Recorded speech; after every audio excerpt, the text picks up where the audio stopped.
అందరికీ నమస్కారాలు. గౌరవనీయులు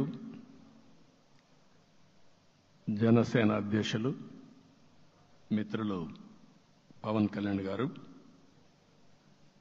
అదే సందర్భంలో బీజేపీ రాష్ట్ర పార్టీ అధ్యక్షురాలు పురంధేశ్వరి గారు, గౌరవనీయులు అచ్చెన్నాయుడు గారు, ఈ సమావేశానికి విచ్చేసినటువంటి నూతనంగా ఎంపికైనటువంటి ఎన్డీఏ ఎమ్మెల్యే అభ్యర్థులందరికీ పేరు పేరున మనస్ఫూర్తిగా నమస్కారాలు, అభినందనలు, శుభాభినందనలు. అందరూ కూడా మనస్ఫూర్తిగా కంగ్రాచులేషన్స్. అదే సమయంలో మీరందరూ కలిసి నన్ను శాసనసభ నాయకుడిగా, ఎన్డీఏ శాసనసభ నాయకుడిగా ఎన్నుకున్నందుకు మనస్ఫూర్తిగా అందరికీ నమస్కారాలు తెలియజేస్తున్నా, అభినందనలు తెలియజేస్తున్నా, ధన్యవాదాలు. ఇప్పుడే మిత్రులు మాట్లాడారు. నేను కూడా చాలా ఎన్నికలు చూశాను. ఈసారి రాష్ట్ర చరిత్రలో ఎప్పుడూ ఇవ్వనటువంటి తీర్పు ఇచ్చారు. ఈ తీర్పు మళ్ళీ నిలబెట్టుకునే బాధ్యత మనందరిపైన ఉంటుంది. అయితే రాష్ట్రంలో ఉండే 5 కోట్ల ప్రజలందరికీ శిరస్సు వంచి పాదాభివందనం చేస్తున్నా. ఈ రాష్ట్రాన్ని కాపాడుకోవడానికి మీరు చూపించిన చొరవ కోసం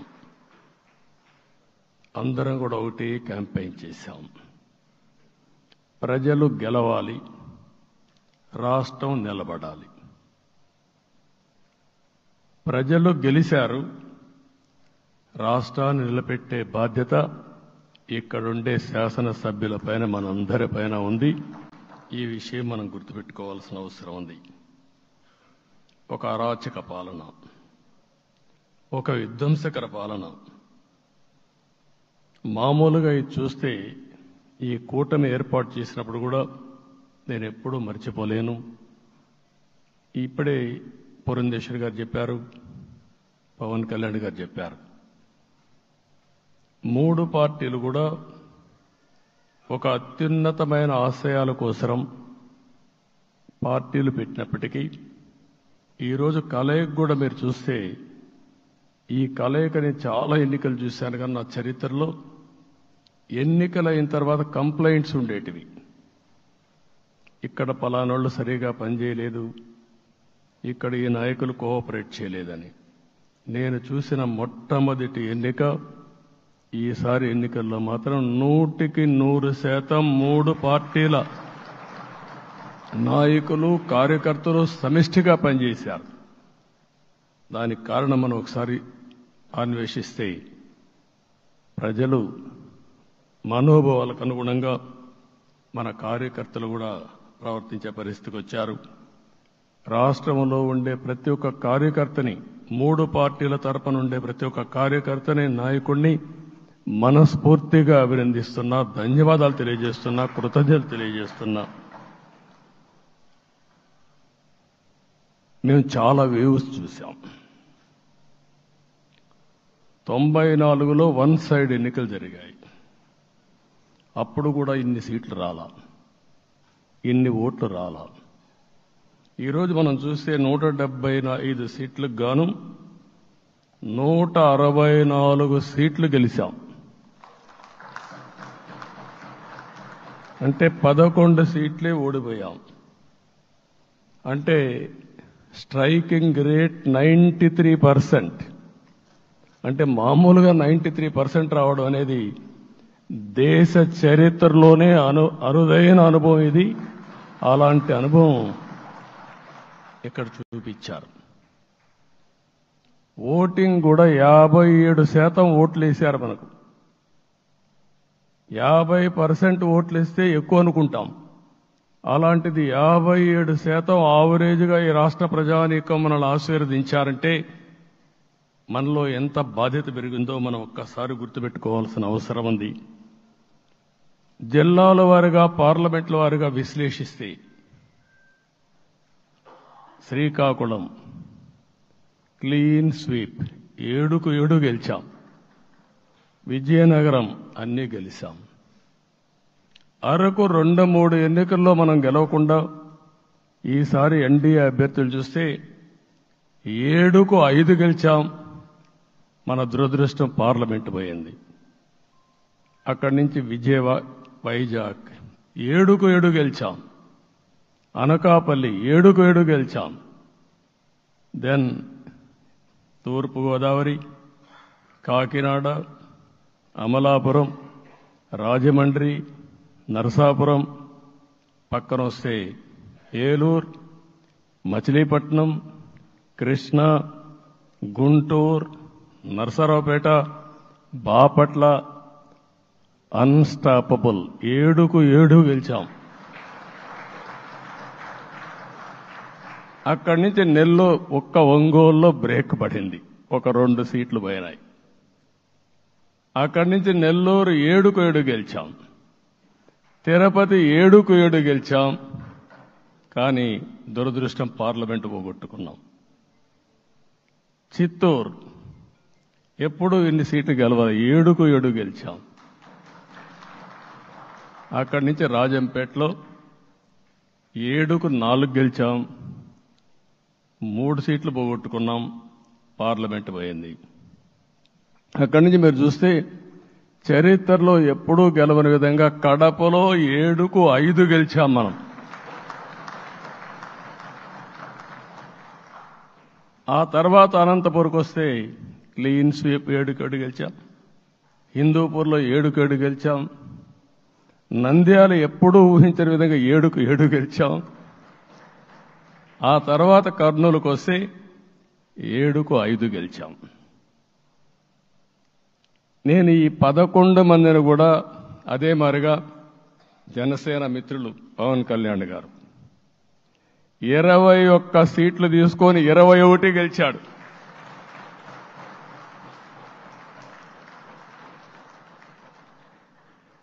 బీజేపీ 10 సీట్లు తీసుకుంటే 10 గెలిచారు, 8 గెలిచారు. అంటే 10కి 8 గెలవడం అనేది ఒక చరిత్ర. ఆ 2 సీట్లు కూడా కొన్ని ప్రత్యేకమైన కారణాల వల్ల ఓడిపోయాం తప్ప ఇంకోటి కాదు. అంటే ఇక్కడ ఒక లెసన్ మనందరికీ అర్థమైంది ఏంటంటే, అభ్యర్థులు గట్టిగా నిలబడుకున్న ప్రతి ఒక్క చోట ప్రజలు మనల్ని ఆశీర్వదించారు, గెలిపించారు. ఇదే ఈ యొక్క ఎన్నికల్లో మనందరం గుర్తుపెట్టుకోవాల్సిన ఒక ప్రత్యేకమైన విషయం. నేను చాలాసార్లు ఎన్నికలైన తర్వాత సమీక్షలు చేసుకున్నాం, కానీ ఇలాంటి విజయం, ఎలాంటి సాటిస్ఫాక్షన్ ఎప్పుడూ లేదు. దీనికి కారణం ప్రజలు మన మీద నమ్మకం పెట్టుకున్నారు. పార్లమెంట్ ఎన్నికల్లో కాదు, అసెంబ్లీ ఎన్నికల్లో చూస్తే 95,000 ఓట్ల మెజారిటీతో గెలిపించారు. గాజువాక 95,000 ఓట్ల మెజారిటీతో గెలిపించారు. ఈ విషయాలు నేను పవన్ కళ్యాణ్ గారు ఢిల్లీకి వెళ్ళినప్పుడు, పురంధేశ్వర్ గారు వచ్చినప్పుడు, ఈ రాష్ట్రంలో ఇచ్చిన మ్యాండేట్ వల్ల ఢిల్లీలో మమ్మల్ని అందరూ గౌరవించే పరిస్థితికి వచ్చారు. మీ గెలుపు వల్ల ఈరోజు ఆంధ్రప్రదేశ్ రాష్ట్ర ప్రతిష్ట పెరిగింది, గౌరవం పెరిగింది. మనకు కూడా గౌరవం పెంచుకునే పరిస్థితికి వచ్చాం. అయితే ఇక్కడ ఒక విషయం మనం గుర్తుపెట్టుకోవాల్సింది, ఎంపిక చేసినప్పుడు అన్ని విషయాలు మేము కూలంకుషంగా ఆలోచించాం. ఏ సీటు ఏ అభ్యర్థులు ఏ పార్టీ తీసుకుంటే గెలుస్తారో ఆలోచించాం. ఒకసారి అవి నేను చాలాసార్లు చూసినప్పుడు సీట్ల ఎంపికలో చాలా సమస్యలు వచ్చేటివి. మొట్టమొదటిసారిగా మొన్న ఎంపికల్లో కూడా చిన్న చిన్న సమస్యలు తప్ప ఎక్కడ పెద్ద సమస్యలు రాలేదు. అంటే మేమందరం కూడా ఒకటి ఆలోచించాం, గెలిపే ధ్యేయంగా పనిచేయాలి. కాబట్టి ఏ సీట్లో ఎవరు సీట్ ఇస్తే వాళ్ళు గెలుస్తారో ఆ సీట్లే ఇచ్చాం. అదే సమయంలో సీట్లు ఇచ్చిన తర్వాత ప్రతి ఒక్కరూ గౌరవించి గెలిపించే బాధ్యతకు వచ్చారు. ఇంకొక పక్కన ఈరోజు మిమ్మల్ని అందరినీ ఇప్పుడే పవన్ కళ్యాణ్ గారు చెప్పినట్టు వారి యొక్క సమయ స్ఫూర్తిని నేను ఎప్పుడూ మర్చిపోలేను.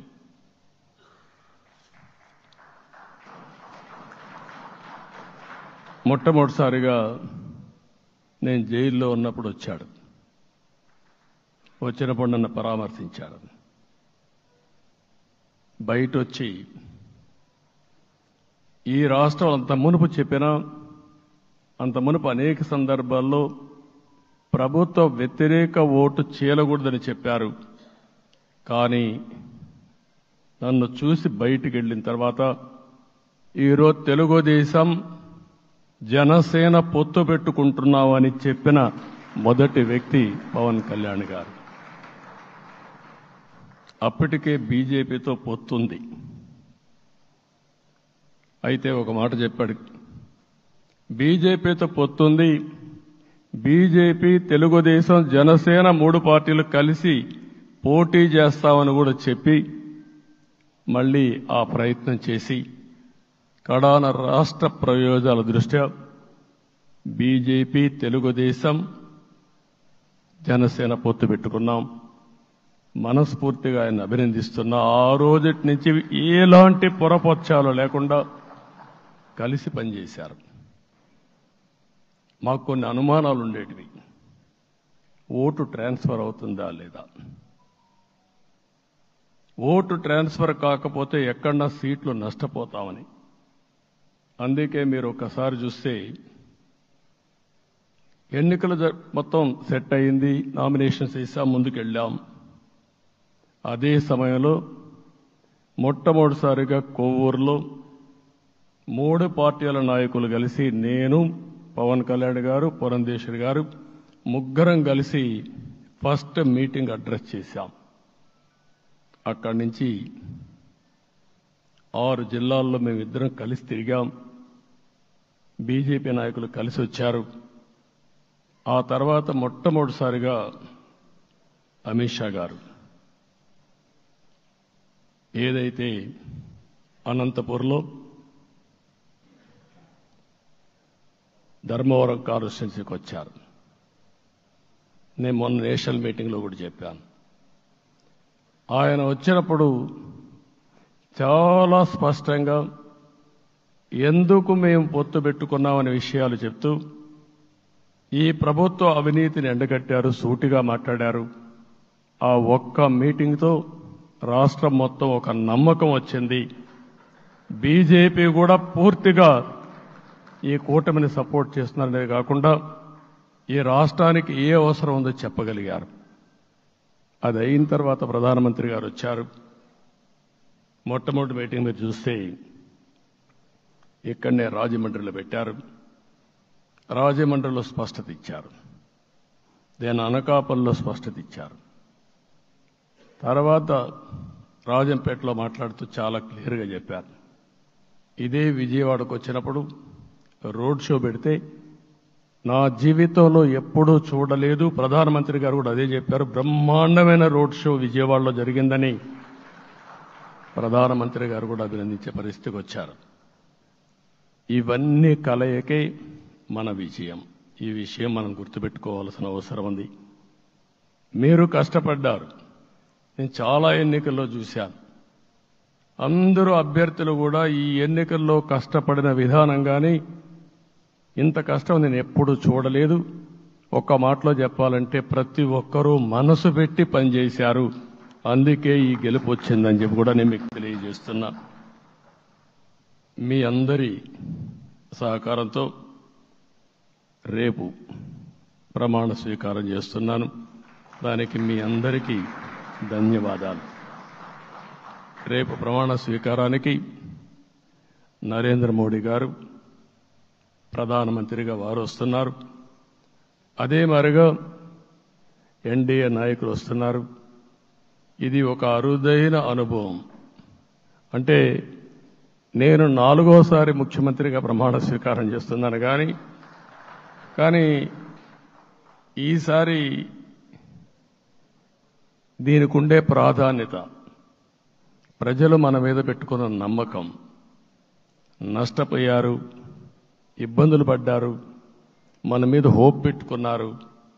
తిరిగి నేను ఒక్కడినే చేసే కార్యక్రమం కాదు. అందరం సమిష్టిగా మళ్లీ ప్రజలకు రుణం తీర్చుకునే సమయం ఆసన్నమైంది. దానికి ఈ రాష్ట్రానికి పూర్తిగా కేంద్ర సహకారం అవసరం. నిన్న పోయినప్పుడు కూడా నేను చాలా స్పష్టంగా కేంద్ర నాయకత్వాన్ని కోరాను. అటు అమిత్ షా గారిని, అదే మరి ప్రధానమంత్రి గారిని అందరినీ కోరాం. పూర్తిగా సహకరిస్తామని వారు హామీ ఇచ్చారు. దానికి మనందరి తరపున కేంద్రంలో ఉండే ప్రధానమంత్రి నరేంద్ర మోడీ గారిని, అదే మరి అమిత్ షా గారిని, కేంద్ర నాయకత్వాన్ని, అదే మరిగా బీజేపీ దేశ అధ్యక్షుడైనటువంటి నేషనల్ ప్రెసిడెంట్ గారి నడ్డా గారిని మనస్ఫూర్తిగా అభినందిస్తున్నానని చెప్పి కూడా నేను మీకు తెలియజేస్తున్నాను. ఈరోజు 40 సంవత్సరాలుగా రాజకీయాల్లో ఉన్నాను. నేను ఎప్పుడు కూడా రాగద్వేషాలకు అతీతంగా రాజ్యాంగంలో ఏదైతే మనం ప్రమాణం చేస్తామో రాజ్యాంగాన్ని అనుసరించి అదే విధంగా పనిచేశాను. మళ్ళీ ఈరోజు మీ అందరికీ హామీ ఇస్తున్నా. నాకు అలవాటు ప్రజల కోసం కష్టపడడం, అవిశ్రాంతంగా పనిచేయడం, పోరాటాలు మాత్రమే నాకు తెలుసు. ప్రజాహితం మాత్రం తెలుసు. తప్పకుండా దాన్ని నిలబెట్టుకుంటా. ఇన్ని దశాబ్దాలుగా కూడా ప్రతి అడుగు కూడా మీరు ఒకసారి చూస్తే ప్రతి ఆలోచన, తపన అన్నీ కూడా ప్రజల కోసమే చేశాం. ఈరోజు మనకిచ్చింది ప్రజల అధికారం కాదు. ఇది ఒక పవిత్రమైన అత్యున్నతమైన బాధ్యత మనకు అప్పచెప్పారు. ఈ విషయం అనుక్షణం ప్రతి ఒక్కరూ మనం గుర్తుపెట్టుకోవాల్సిన అవసరం ఉంది. నేను 14 సంవత్సరాలు దగ్గర ముఖ్యమంత్రిగా ఉన్నాను. 15 సంవత్సరాలు ప్రతిపక్ష నాయకుడిగా పనిచేశాను. ఎన్నో సవాళ్లు చూశాను, ఎన్నో సంక్షోభాలు చూశాను. ప్రతి ఒక్క సంక్షోభాన్ని ఒక అవకాశంగా మలుచుకుని ముందుకు పోయాం. ఈరోజు కూడా మీకు అందరికీ ఈరోజు రాష్ట్రంలో మనం చూస్తే చాలా సమస్యలున్నాయి. నా అనుభవాన్ని మొత్తం తీసుకుని పూర్తిగా మీ అందరి సహకారంతో, మిత్రులు పవన్ కళ్యాణ్ గారి సహకారంతో పేద ప్రజల జీవితాలను మార్చడానికి అనునిత్యం ఆలోచిద్దాం. అది చేసి మన నిజాయితీని, మన కృతజ్ఞతని ప్రజలకు తెలియజేద్దాం. అందుకని ఇంకొక పక్క మీరు ఆలోచిస్తే రాష్ట్రం పూర్తిగా శిథిలమైపోయింది. దెబ్బతినని వర్గం అంటూ లేదు. అందుకనే ఓసారి ఆశ్చర్యం కూడా వేస్తుంది. ఈ రాష్ట్రం నుంచి కూలి పనుల కోసం వేరే రాష్ట్రాలకు వెళ్లిన వ్యక్తులు సొంత డబ్బులు పెట్టుకుని వాళ్ళ యొక్క ఫుడ్ కూడా పాకెట్స్ తయారు చేసుకుని వచ్చి ఓటేసి మళ్లీ వెళ్లారు. ఇది ఊహించని పరిణామం. ఇక్కడుండేవాడు ఓటేయడం ఒక ఎత్తైతే, పేదవాడు చిన్న చిన్న పనులు చేసుకునేవాడు కూడా వచ్చి ఓటేశారు. ఎక్కడో అమెరికా, ఆస్ట్రేలియా, ఆఫ్రికా విదేశాల్లో ఉండే ఎన్ఆర్ఐస్ అయితే లక్షల రూపాయలు ఖర్చు పెట్టుకొని వచ్చి పనిచేశారు. లక్షల రూపాయలు ఖర్చు పెట్టుకొని వచ్చి మనకు ఓటేశారు. నా జీవితంలో ఎన్నోసార్లు ఎన్నికలు చూశాను, కానీ ఈసారి ఒక బాధ్యతతో ఓటర్స్ ప్రవర్తించిన తీరు శాశ్వతంగా తెలుగు జాతి చరిత్రలో మిగిలిపోతుంది. అది ఈరోజు జరిగిన విషయం మనం గుర్తుపెట్టుకోవాలి. మనందరం ఒకటే గుర్తుపెట్టుకోవాల్సిన అవసరం ఉంది. ఏ అహంకారంతో విర్రవీగిపోయారో ఆ అహంకారం కూలిపోయింది. ఎన్నోసార్లు మనం చెప్పాం, ఏ వ్యక్తికి పదవొస్తే వినయం కూడా అవసరం. పదవొచ్చిందని విర్రవీగిపోయి రేపనేది లేకుండా ఉంటుందనుకుంటే మాత్రం ఇదే జరిగే పరిస్థితి వస్తుంది.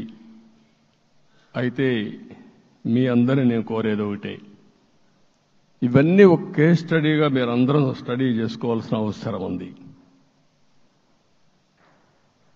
ప్రజలు బూతులు మాట్లాడే నేతల్ని, అరాచక శక్తుల్ని, అవినీతి పరుల్ని చూశారు. పాలకులంటే ఎలా ఉండాలో చూశారు. ఈ 5 సంవత్సరాల్లో పాలకుడు ఎలాంటి వాడు వచ్చి అర్హత లేని వ్యక్తి ఏ విధంగా ఉన్నాడో చూశారంటే, ఈరోజు ఇచ్చిన తీర్పు ఈ 5 ఏళ్లు పరిపాలించినటువంటి వ్యక్తి యొక్క ప్రవర్తన చూసిన తర్వాత ఇలాంటి వ్యక్తి పాలనకు పనికిరాడనే ఉద్దేశంతో ఓట్లు చేసే పరిస్థితికి వచ్చారు. ఇది నా ఉద్దేశ ప్రకారం ఒక కేస్ స్టడీ అవుతుంది, మనందరం కానీ జాగ్రత్తగా ఆలోచిస్తే. కానీ మనం కూడా అదే విధంగా కక్ష తీర్చుకోవాలి అని కానీ మనం ముందుకు పోతే మనకు కూడా సమస్య వస్తుంది. అదే సమయంలో ఒకటే చెప్తున్నా, తప్పు చేసిన వాడిని క్షమించి పూర్తిగా వదిలిపెడితే కూడా మళ్ళా అలవాటుగా మారుతుంది. తప్పు చేసిన వాళ్లకు శిక్ష పడవలసిన అవసరం ఉంది, చట్టపరంగా శిక్షించాల్సిన అవసరం ఉంది. అదే సమయంలో విధ్వంస రాజకీయాలు, కక్షా రాజకీయాలు కాకుండా ఇవన్నిటిని ప్రక్షాళన చేయాల్సిన అవసరం ఉందని చెప్పి కూడా నేను మీకు తెలియజేస్తున్నా. ఇంకొక పక్క 5 ఏళ్లలో ఎన్నో సంవత్సరాలు చూశాను కానీ కార్యకర్తలపైన దాడులు, హింసా రాజకీయాలు, అక్రమ కేసులు, వేధింపులు, కడాన సోషల్ యాక్టివిస్టులు కూడా ఇష్టానుసారంగా కేసులు పెట్టి హెరాస్ చేస్తే నిద్రపోకుండా వాళ్ళు కాపాడుకున్నాం. ఇంకొక పక్కన అన్ని పార్టీలకు 3 పార్టీలకు అనుభవం ఉంది. ఈరోజు మీరు చూస్తే ప్రాణాలు తీస్తూ అరాచకంగా ప్రవర్తిస్తూ తెలుగుదేశం పార్టీలో ఒక ఉదాహరణ చూసినప్పుడు అన్ని పార్టీలకు వర్తిస్తుంది. ఏదైతే మన పార్టీకి వ్యతిరేకంగా నేను ఆ పేర్లు చెప్పకూడదు కాబట్టి చెప్పలేదు, కానీ స్లోగన్ ఏమంటే కడాన మెడ మీద కత్తున్న జై తెలుగుదేశం అంటూ ప్రాణాలు వదిలిపెట్టే పరిస్థితికి వచ్చారు. ఇది ఊహించని పరిణామాలు ఇవన్నీ. ఇప్పుడు కూడా కళ్ళ ముందర తిరిగే పరిస్థితి వస్తుంది. అందుకే ఈరోజు మనందరం కూడా ఇవన్నీ గుర్తుపెట్టుకొని, నాకు జరిగిన అవమానాలు చూశారు. నేను అందుకే మా కుటుంబానికి జరిగిన అవమానంతో నేను కూడా భరించలేక బయట వచ్చినప్పుడు ఒకటే శపథం చేసి వచ్చాను. ఆ శపథం, ఇది గౌరవ సభ కాదు, ఇది కౌరవ సభ. ప్రజాక్షేత్రంలో గెలిచి మళ్లీ ఈ సభను గౌరవ సభగా చేసి అడుగు పెడతానని చెప్పి శపథం చేసి బయట వచ్చాను. ఓసారి ఇవన్నీ చరిత్ర. ఆ శపథాన్ని ప్రజలు గౌరవించారు. గౌరవించిన ప్రజల్ని నిలబెట్టే బాధ్యత మనందరిపైన ఉంది. సభను కూడా ఎన్నోసార్లు పవన్ కళ్యాణ్ గారు చెప్పారు, భవిష్యత్తులో ఆంధ్రప్రదేశ్ శాసనసభని ఒక గౌరవ సభగా చేసి ప్రజా సమస్యల్ని చర్చిస్తామని చాలా స్పష్టంగా చెప్పారు. అలాంటి బ్రహ్మాండమైన వాతావరణం క్రియేట్ అవుతుంది.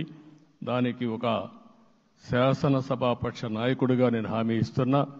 మళ్లీ ఈ సభను గౌరవ సభగా, ఈరోజు మన పరిపాలన ప్రజా పరిపాలన, ప్రజా ప్రభుత్వంగా మనం ముందుకు పోవాల్సిన అవసరం ఉంది. ముందుకు పోతామని చెప్పి కూడా నేను మీకు తెలియజేస్తున్నా.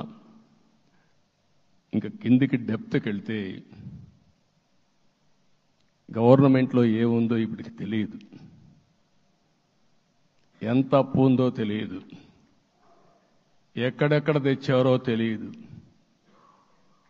ఇవన్నీ కూడా డెప్త్కి వెళ్ళినప్పుడు ఎన్ని లక్షల కోట్ల అప్పు ఉంది, ఏదేది తాకట్టు పెట్టారు, ఆర్థిక వ్యవస్థ ఏ విధంగా చిన్నాభిన్నం అయిపోయింది, ఇవన్నీ కూడా అధ్యయనం చేసుకోవాల్సిన అవసరం ఉంది. ఇరిగేషన్ రంగాన్ని పూర్తిగా నిర్వీర్యం చేశారు. రాష్ట్రానికి అతి ముఖ్యమైన ప్రాజెక్టు పోలవరం.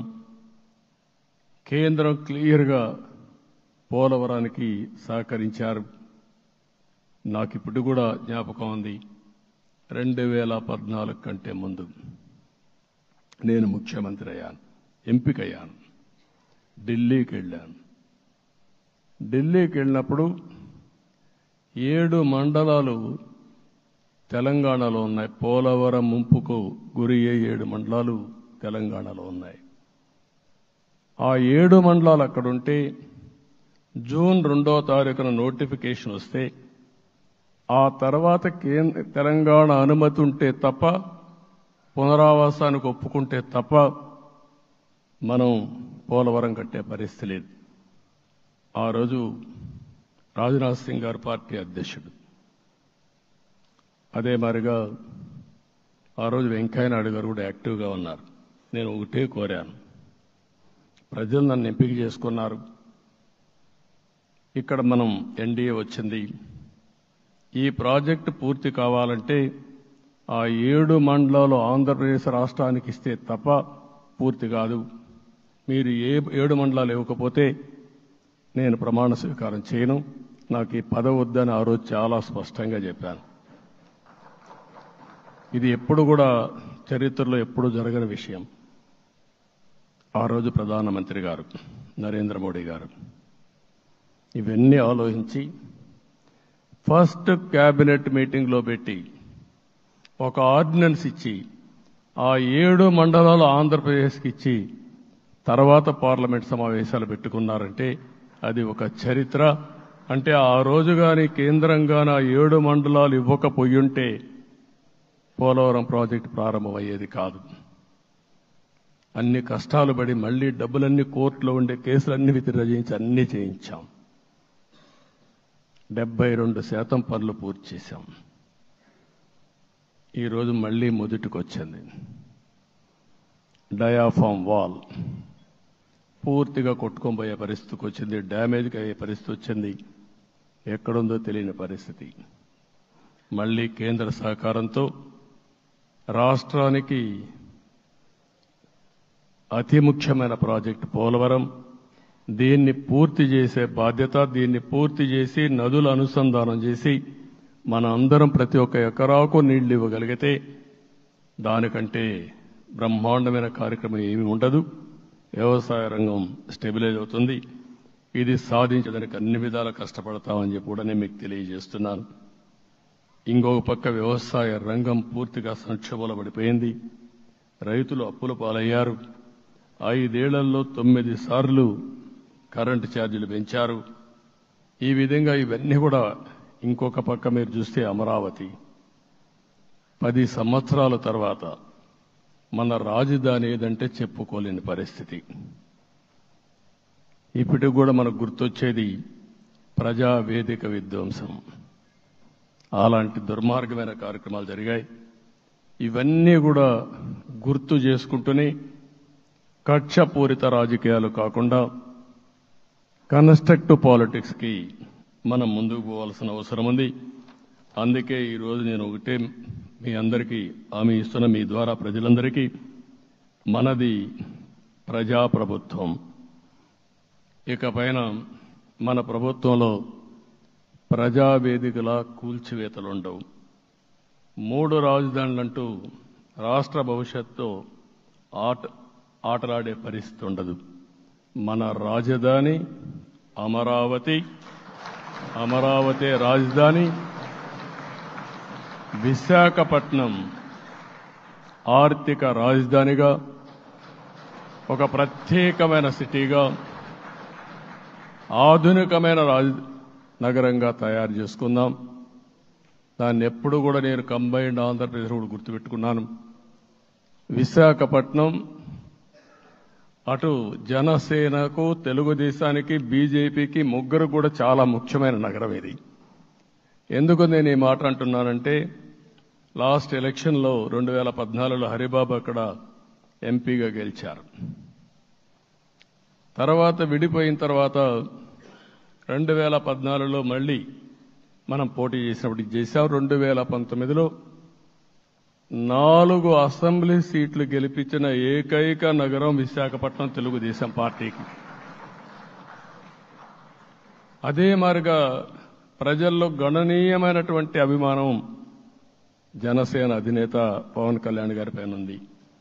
ఈ 3 కలిపి నిన్న ఒక సునామీ మారిగా వచ్చింది. అక్కడ ఒక్కొక్క సీట్లో మీరు చూస్తే 90,000, 90,000, 70,000, 80,000 మెజారిటీతో గెలిపించారంటే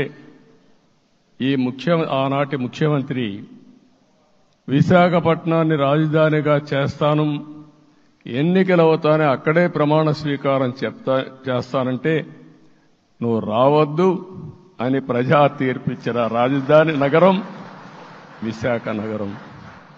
అంటే ఎలాంటి టెంప్టేషన్ కూడా లొంగలేదు వాళ్ళు. ఇది ఒక అనుభూతి. విశాఖపట్నాన్ని మర్చిపోయే సమస్య లేదు.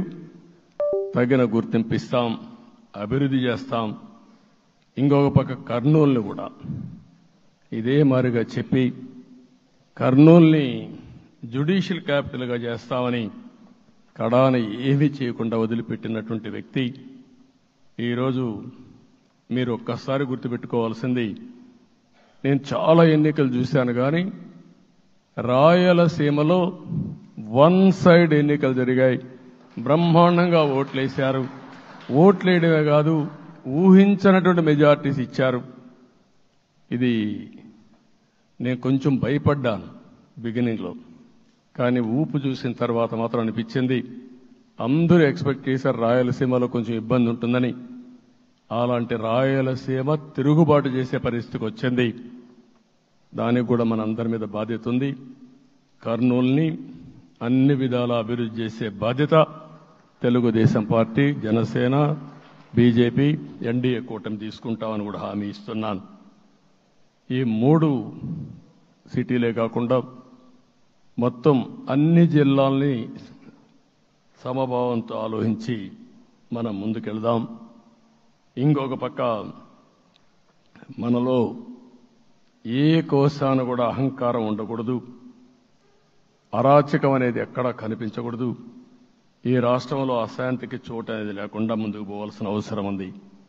రాష్ట్ర ప్రజలందరికీ హామీ ఇస్తున్నా, సీఎం వస్తున్నాడంటే చెట్లు కొట్టేయడం, లేకపోతే రోడ్లు మూసేయడం, షాపులు బంద్ చేయడం, పరదాలు కట్టుకోవడం అవన్నీ ఉండవు. సీఎం కూడా ఒక మామూలు మనిషిగానే వస్తా, అందరితో కలిసి ఉంటాం. నేను సీఎంగా ఉన్నా, మా మిత్రుడు పవన్ కళ్యాణ్ గారు ఏ హోదాలో ఉన్నది కూడా రేపు అనౌన్స్ చేసుకుంటాం. మేమందరం కూడా సామాన్యమైన వ్యక్తులుగానే వస్తాం మీ దగ్గరికి, మీలో ఒక వ్యక్తిగా ఉంటాం. మాకు హోదా సేవ కోసరం తప్ప పెత్తనం కోసరం కాదు. ఆ విషయం ప్రజలందరికీ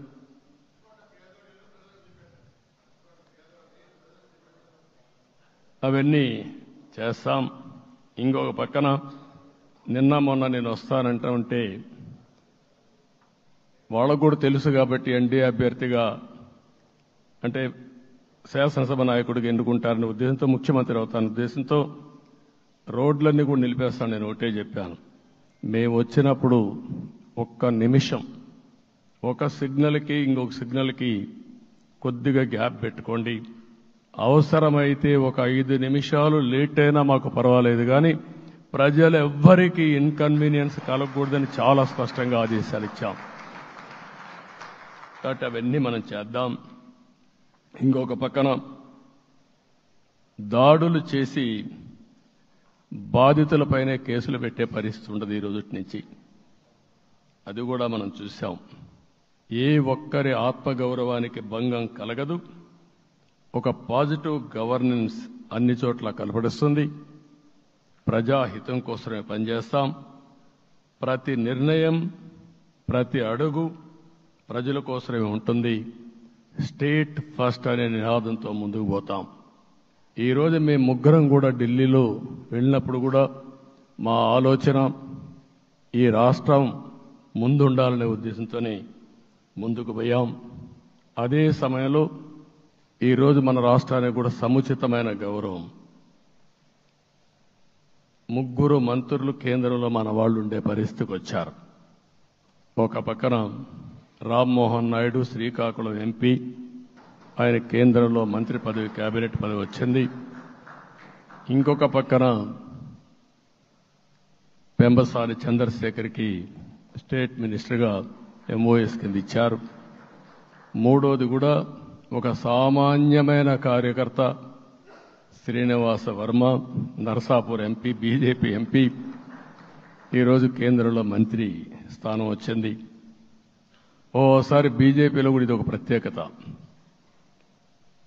ఆయన ఎంపీ ఇచ్చినప్పుడు నాకే ఆశ్చర్యం వేసింది. ఒక మామూలు వ్యక్తి ఎంపీ ఇచ్చారు.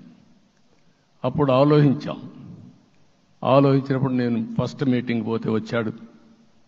వచ్చినప్పుడు నేను ఎంక్వైరీ చేస్తే ఆయన స్ట్రాంగ్గా పార్టీ కోసం పనిచేశాడు. ఒక పార్టీ కార్యకర్తను గుర్తించిన పార్టీ భారతీయ జనతా పార్టీ. అది కూడా తెలుగుదేశంలో కూడా చేస్తున్నాం, జనసేనలో కూడా చేస్తున్నాం. వారి యొక్క ప్రత్యేకత. ఈరోజు నిన్న కూడా మనం అందరం చూస్తే మోదీ గారు మొన్నే మీటింగ్ అయినప్పుడు చూశాం, ఆయన స్పీచ్ను కూడా చూశాం.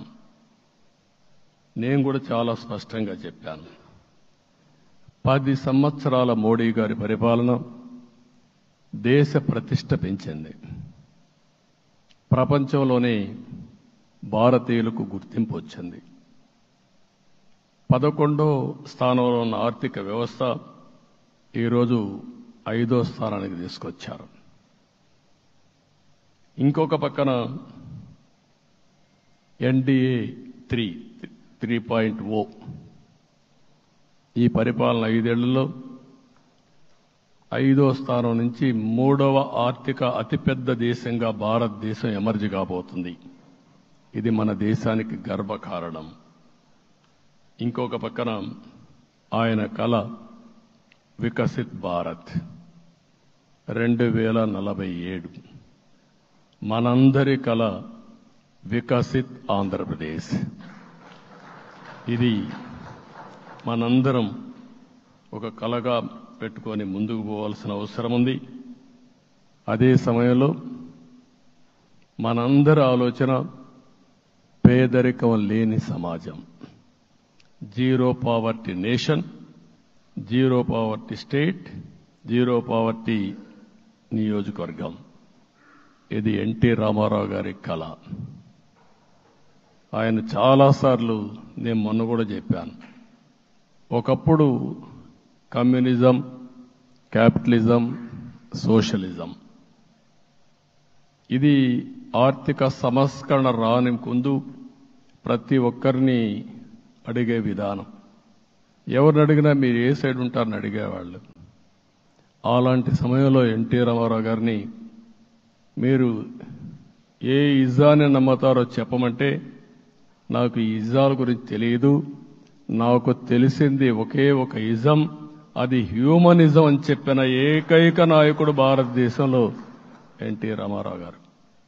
ఆయన ఆ రోజు చెప్పింది పేదరికం లేని సమాజాన్ని సృష్టించాలని, పేదవాళ్లే దేవుళ్ళు, సమాజమే దేవాలయం అని చెప్పిన వ్యక్తి.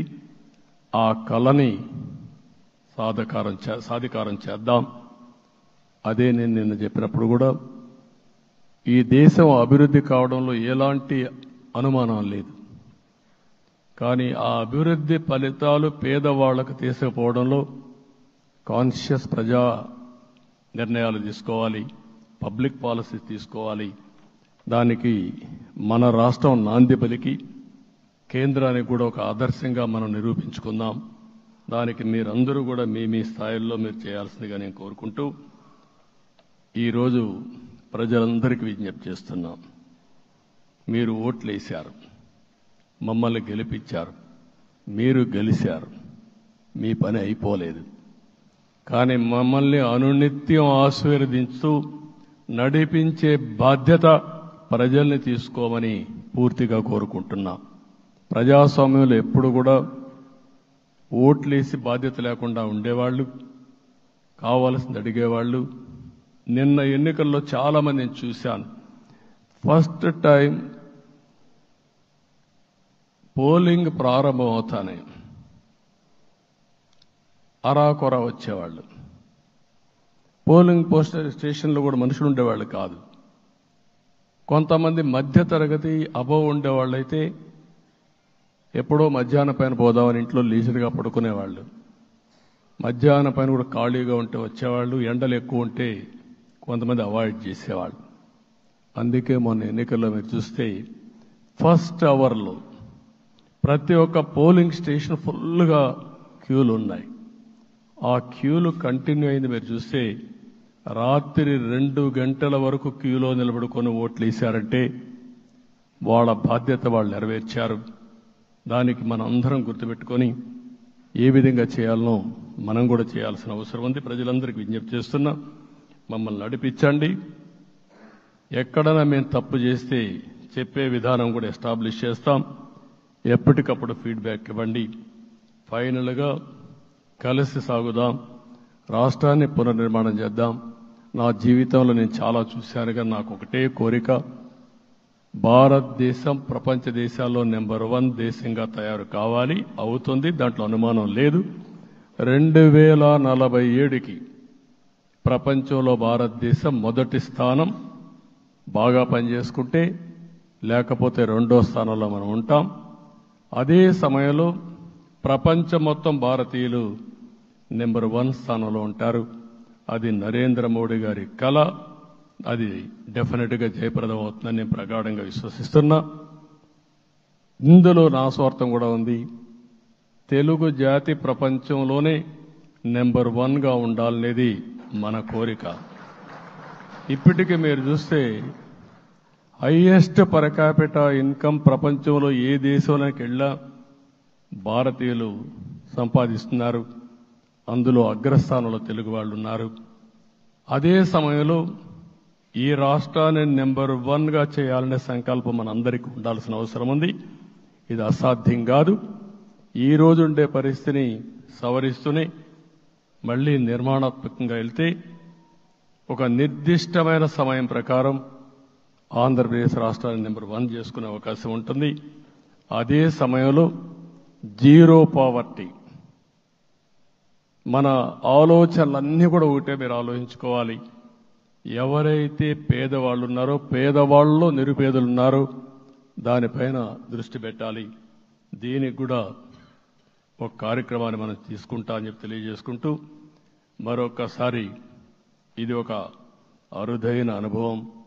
నా జీవితంలో మరిచిపోలేనటువంటి ఘట్టం. దీనికి మిమ్మల్ని అందరినీ ఎన్డీఏ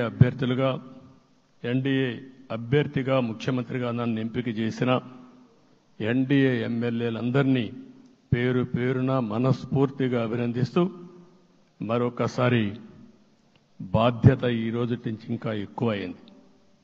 నిన్నటి వరకు ఈ రాష్ట్రంలో ప్రతి ఒక్కరికి నిద్ర లేని రాత్రులే. నా ఒక్కడికే కాదు. ఇప్పుడు తలుసుకుంటే ఓసారి బాధేస్తుంది. ఆ బాధపడిన రోజులు చూసుకుంటే, ఒక వ్యక్తిని జైల్లో పెట్టినప్పుడు నాకు 40 రోజుల నుంచి 90 రోజులు 100 రోజులు పట్టేది మళ్ళా బయట తేవాలంటే. మళ్ళా జైల్లో ఏం చేస్తారో తెలియదు. అక్కడి నుంచి ఇంకా ప్రెషర్ మౌంటప్ చేసుకుంటూ వచ్చాం. ఆ త్యాగం చేసిన రోజులను ఒకసారి గుర్తుపెట్టుకుంటూ, సఫర్ అయిన ప్రతి ఒక్కరిని, పార్టీ కార్యకర్తలనే కాకుండా ప్రజలను కూడా గుర్తుపెట్టుకొని, సోషల్ యాక్టివిస్టులు గుర్తుపెట్టుకొని ఈ రాష్ట్ర పునర్నిర్మాణం కోసం ముందుకు పోదామని తెలియజేసుకుంటూ, మరొకసారి మీ అందరికీ మనస్ఫూర్తిగా అభినందనలు తెలియజేసుకుంటూ, నన్ను పూర్తిగా బలపరిచినటువంటి మిత్రుడు పవన్ కళ్యాణ్ గారికి, అదే మరిగా బీజేపీ నాయకత్వానికి, పురంధేశ్వర్ గారు ఇక్కడ నేను చూశాను. మేమిద్దరం, వారు ఎంపీ అభ్యర్థిగా ఉన్నప్పటికీ ఎప్పుడో కంప్లైంట్ చేసినా లేకుంటే కోఆర్డినేషన్ ప్రాబ్లం వచ్చినా ఇమీడియట్గా స్పందించి వారు కూడా కోఆర్డినేట్ చేశారు. అందరూ కూడా ఎక్కడా పొరపచ్చాలు లేకుండా మనస్ఫూర్తిగా చేశాం కాబట్టి ఈ గెలుపు సాధ్యమైంది. ఈ గెలుపుకు సహకరించిన ప్రతి ఒక్క నాయకుడికి, ప్రతి ఒక్క పార్టీకి, ప్రతి ఒక్క కార్యకర్తకి, ప్రజలందరికీ కూడా పేరు పేరున మనస్ఫూర్తిగా నమస్కారాలు తెలియజేసుకుంటూ మీ అందరి దగ్గర సెలవు తీసుకుంటున్నాను. జై హింద్, జై హింద్.